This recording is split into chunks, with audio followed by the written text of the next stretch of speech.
Hi everyone, welcome back to the channel. In today's video, we are directly diving into a really important topic.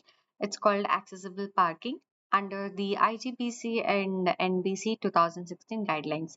Whether you're designing a green building or just want to create inclusive spaces, this video is for you.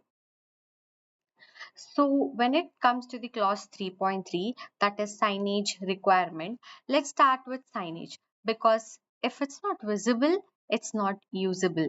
According to NBC 2016, 1 in every 25 parking slots or 4%, whichever is higher, must be reserved for persons with disabilities. These slots should also be closest to the building entrance or lift lobby, never tucked away in a corner. Now, let's go to one video. I'll show. The world's most recognizable symbols exist to sell products, others to steer traffic or advance political causes. But there's one whose main purpose is to help people. You may know it as the wheelchair symbol, or a sign for people with disabilities. But its formal title, as maintained by the ISO, is the International Symbol of Access. But despite its familiarity, many people are unclear as to what the symbol actually means, which has a lot to do with the symbol itself. So, at the entrance to the parking area, make sure you display the International System of Accessibility, that is ISA, the iconic wheelchair symbol, so people instantly recognize that accessible parking is available. Use directional signage with arrow and the ISA to guide users through the parking area, especially at every turn. Whenever you finally reach the bay, there should be a vertical signpost at each slot placed at a minimum height of 2100 mm, so it's still visible even when a tall SUV is parked. And on the ground, you need to paint the ISA symbol centrally in the parking bay. The marking should be a square 1000 to 1500 mm in size using white on a blue background for strong visibility. Now we'll talk about the next topic, that is dimension and layout. According to the clause, according to the clause 3.5, accessible parking isn't just about signs, it's about space. Here's what the NBC specifies. Before we go to the NBC, In general, whether it's van accessible or car accessible, you're going to need a parking space that's 96 inches wide, 8 feet minimum. This is measured from the center of each line on each side. Then the access aisle for a regular car accessible space will be an extra 5 feet, so 13 feet overall. For a van accessible space, you have an 8-foot access aisle. You can also use a combination to ensure that we have an equivalent outcome, such as an 11-foot space and a 5-foot access aisle. Accessible parking access aisles should be marked with a paint that contrasts in color from the surface. The ADA doesn't specify what color to use, so blue isn't required, yellow isn't required. The primary thing is that it contrasts from the surface so people can identify it, and that the access aisle is marked in a way to discourage parking in that area. so, accessible parking isn't just about the sign, it's about the space. Here what the NBC specifies.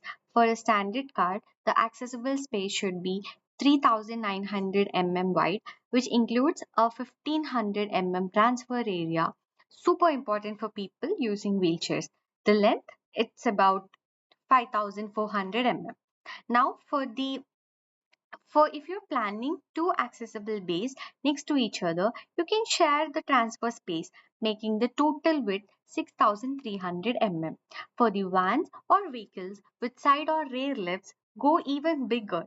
It's around 4800 mm wide and 9000 mm long with an extra 2400 mm transfer zone. If it's a roadside accessible bay along a footpath, the minimum size is 2400 mm wide by 9000 mm long, and the footpath itself should be at least 2400 mm wide to allow barrier free movement. This is about the accessible parking dimensions. Now we'll go to the next topic, that is surface slope and marking. So what is surface slope and marking? Before we get into the subject, Let's see one video. Let's watch one video. Of content accessibility with LUDAG. Today we're going to go through a brief overview of measuring slopes from the accessible parking space to the main entrance of a building. I'm going to start by measuring the width of both the parking stall and access aisle. For details on measuring the width of parking stalls and access aisles, you can visit our website and view our past videos on the subject.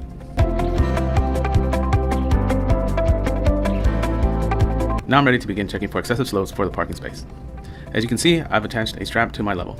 This is helpful when taking so many readings because it speeds up my process and it's less taxing on my back. In accessible parking spaces and access aisles, changes in level are not permitted other than slopes up to 1 in 48 or approximately 2.1%.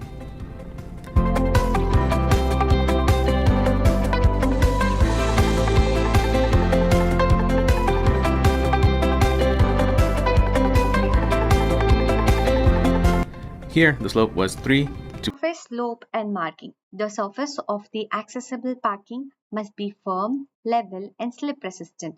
No aeration tiles, no cobbles, no definitely and definitely no surface that could cause someone a trip slide. The maximum slope allowed in NBC is 1 is to 50 in both directions, that is longitudinal and cross slope. Also clearly mark transfer zones either side or rear with yellow or white cross hatched lines so others don't accidentally park there on block mobility access. Now let's go to the next topic, that is accessible path and route. So before we start the topic, let's watch a video. Accessibility from several user perspectives. Gary, Boone, Nancy, and Tanya will be our guides as we look at sidewalks, corners, street crossings, and signals. We'll give you an idea of the challenges encountered on a daily basis by people with disabilities and look at ways to design and build facilities that are more accessible for everyone. A good pedestrian route has distinct characteristics that make it both functional and practical. Features include providing enough space for pedestrians to travel, pass, and gather. A well-maintained surface should be firm, stable, slip-resistant, and free of vertical obstructions like lips and bumps. The grade and cross slope should be minimized, making the route flatter and more accessible. The path should be clear, with minimal clutter, obstructions, and protrusions. A good pedestrian route begins with a sidewalk. Sidewalks are walkways that parallel a street or a highway, usually within the public right-of-way. Sidewalk surfaces should be firm, stable, and slip-resistant. Some pavers are not suitable for sidewalks. Split-face stone units, cobblestones, and other irregular surfaces are not easily traversed by pedestrians with mobility impairments. They may catch a dragging foot or trigger a painful spasm in response to repeated jarring in some wheelchair users. These types of pavers are best used as borders and edges on sidewalks that can provide tactile cues for people like Gary. From the parking bay, there should be a clear barrier-free path of at least 1200 mm wide. This is the path that a wheelchair user will take to reach the building entrance. If there's a height difference, make sure there's a crab ramp with gentle slope and proper railing if needed so that the user doesn't have to navigate a sudden drop. And then basically the whole route should be a smooth, safe, and accessible as the parking space itself. So let's go to the next topic. And the next topic is entry and payment controls. That is in the clause 3.4.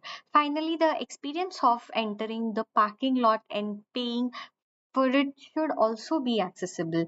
The clearance height at parking entrance gates must be 2600 mm to accommodate height-proof vans. Now, the payment or access control machines, the buttons and screens should be placed between 800 mm to 1000 mm from the ground, and the machine should be along an accessible path, that is meaning level, no steps, no tight turns. It should be easy to operate even for someone with limited hand mobility, and most importantly it should never become an obstruction on the path. Thank you. And that's your full breakdown of accessible parking under IGBC and NBC 2016 guidelines.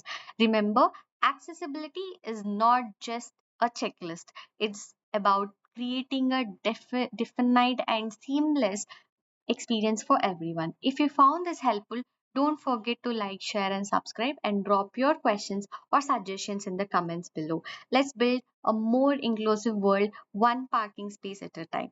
Thank you.